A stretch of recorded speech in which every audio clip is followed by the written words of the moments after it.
G'day everyone, I am Tobin from WorkOS, a company that does really cool security stuff and a lot of MCP things. And we've been talking all day about going to market with APIs and MCP, and I want to talk about what it means to make that enterprise ready as part of the process. I did a security PhD at MIT, we worked on AI security this year, and joined WorkOS to scale up ideas like MCP and make them really robust. So, as you've seen today, everyone is excited for MCP, but we don't spend enough time talking about how we can actually bring this into the enterprise. When you look at MCP servers right now, they're primarily targeted at developers because developers are very quick to try new things and have a high tolerance. When you use an AI coding agent, it can build really bad code, and the worst case scenario is you just close that PR and never merge it. And we're seeing with stuff like the Apps SDK from ChatGPT that it's time for consumers to use MCP servers. Connect your Gmail, connect your Zillow. I was spending all day today looking at houses on Zillow through ChatGPT, which was super cool. But if we really want MCP to be impactful, we need to bring it into the enterprise. And the problem with enterprises is they have a very low risk tolerance. You really don't want things going wrong in a vibe sense. And so we need to build MCP and think really seriously how to make it secure. There's been a running joke in MCP since the early days that the S in MCP stands for secure. And while I still think this is a quality joke, I think it's time we brought that S and brought some real security into MCP. So what does that actually mean? How does MCP work? You as a user talk to some chatbot, or maybe there's an event-driven AI workload. That already introduces a lot of non-determinism in what's going to happen. And then that AI is connecting to an MCP server through some tools that are listed that can be extremely dynamic. These can change depending on which user is logged in. And then that is trying to connect to an external API or resource to go and do some stuff. In the case of ChatGPT's app SDK that came out yesterday, that resource can also be a whole UI component that is rendered in a chat session, which is super, super cool.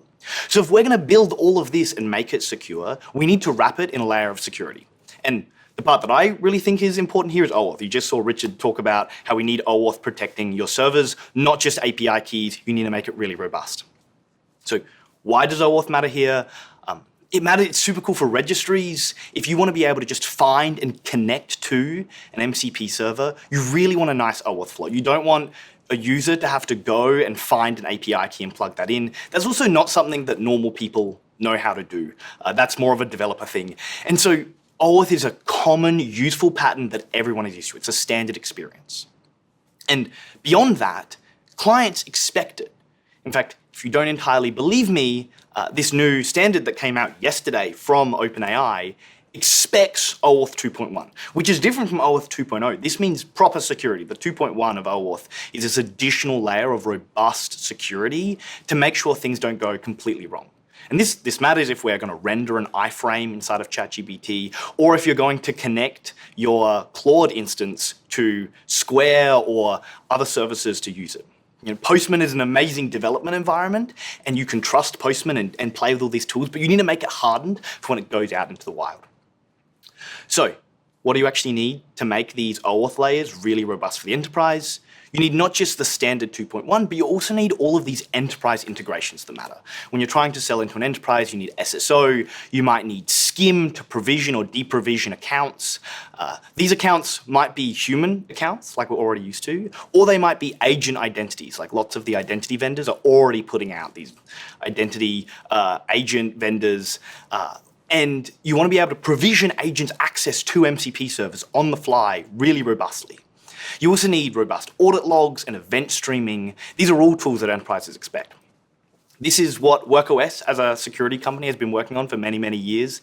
We provide not only auth, but also robust bot blocking. We want AI agents connecting to MCP, but we don't want the wrong AI agents connecting to our MCP servers. Adding really robust enterprise-grade audit logs and key management and secret management as a full stack of solutions. We have some genuinely incredible customers who have been along this journey with us. Cursor used us first to protect their simple website and then scaled up as they became a huge enterprise company and went to market with that. And so having systems that are ready to scale is really important for your traditional auth and security stack, but also for your MCP stack.